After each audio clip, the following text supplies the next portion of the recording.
Hi friends, ഇന്ന് കുട്ടികൾക്കും മുതിർന്നവർക്കും ഇഷ്ടപ്പെടുന്ന ഒരു ചിക്കൻ തോരൻ്റെ റെസിപ്പിയാണ്. ഒരു പാൻ അടുപ്പിൽ വെച്ച് 2 ടീസ്പൂൺ നെയ്യ് ഒഴിക്കുക. ഇതിലേക്ക് തേങ്ങാക്കൊത്ത് മൂപ്പിച്ചെടുക്കുക.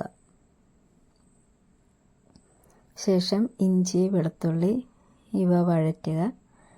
പിന്നീട് സവാള, പച്ചമുളക്, വറ്റൽമുളക്, വേപ്പില ഇവയും ചേർത്ത് നല്ല രീതിയിൽ ഒന്ന് മൂപ്പിച്ചെടുക്കുക.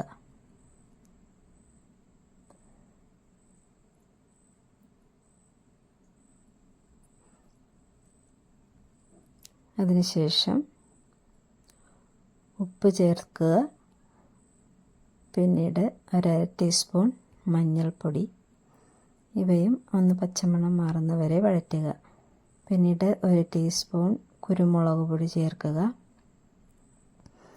കുറച്ച് മസാലപ്പൊടിയും കൂടെ ചേർക്കുക, ഗരം മസാലപ്പൊടി. പിന്നീട് ചെറുതായി അരിഞ്ഞു വെച്ച് ചിക്കൻ ചേർത്ത് കൊടുക്കുക. അതിനുശേഷം ചെറുതീയിൽ ഒന്ന് വേവിച്ചെടുക്കുക.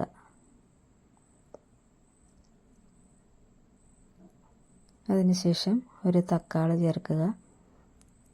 ഈ തക്കാളിയുടെയും ചിക്കൻ്റെയും വെള്ളത്തിൽ ഇത് വേവിക്കുക. പിന്നീട് നന്നായി ഇളക്കി കൊടുത്ത് വെള്ളം വറ്റുന്നത് വരെ ഒന്ന് വേവിക്കുക. കറി റെഡി.